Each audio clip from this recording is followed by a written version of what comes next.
Hello GB squad எல்லாரும் எப்படிங்க நல்லா இருக்கீங்க நம்புறேன். இன்னைக்கான ட்ரெண்டிங்கான டாபிக் என்ன அப்படின்னு பார்த்தீங்கன்னா, நம்ம தளபதி விஜய் அவர்கள் வந்து இன்னைக்கு சிஎம்மா பதவி ஏற்றிருக்காரு. அதை பத்தி தான் ஃபுல் டீட்டெயிலாக பார்க்க போறோம். வாங்க வீடியோக்குள்ள போலாம். அண்ணா எம்ஜிஆர் வரிசையில முதலமைச்சர் விஜய் இப்போ பதவி ஏற்றிருக்காரு.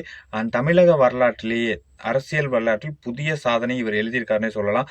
தாவேக தலைவர் ஜோசப் விஜய் இன்று தமிழகத்தின் புதிய முதலமைச்சராக அதிகாரப்பூர்வமாக பதவியேற்றார். சென்னை நேரு உள் விளையாட்டு அரங்கில் நடைபெற்ற விழாவில் கவர்னர் ராஜேந்திர அல் லேகர் அவர்கள் பதவியை பிரமாணம் செய்து வைத்தார். பதவியேற்பு விழாவில் ரசிகர்கள், தொண்டர்கள், மேலும் அரசியல் தலைவர்கள் மற்றும் சினிமா பிரபலங்கள் என ஆயிரக்கணக்கானோர் கலந்து கொண்டு உற்சாக வரவேற்பை அழைச்சிருக்காங்க நம்ம விஜய் அவர்களுக்கு.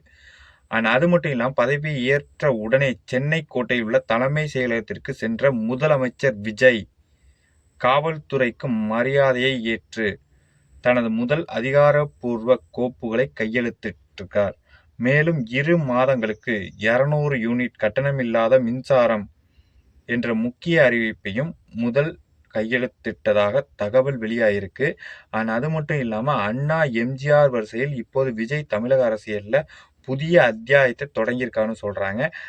இந்த மாற்றம் தமிழ்நாட்டை எங்க கொண்டு செல்லும் என்ற கருத்து உங்களுக்கு இருந்துச்சு அப்படின்னா மறக்காம கமெண்ட்ல லீவ் பண்ணுங்க. விஜய் அண்ணாவோட இந்த ஒரு முயற்சி வெற்றி அடைஞ்சதுல யார் யாருக்கு சப்போர்ட் பண்ணீங்க, யார் யாரெல்லாம் அவருக்கு ஓட்டு போட்டு சப்போர்ட் பண்ணீங்க அப்படின்றத மறக்காம கமெண்ட் லீவ் பண்ணுங்க. உங்களில் எத்தனை பேர் ஹாப்பியா இருக்கீங்கன்னு சொல்லுங்க. Tata bye bye, love you all.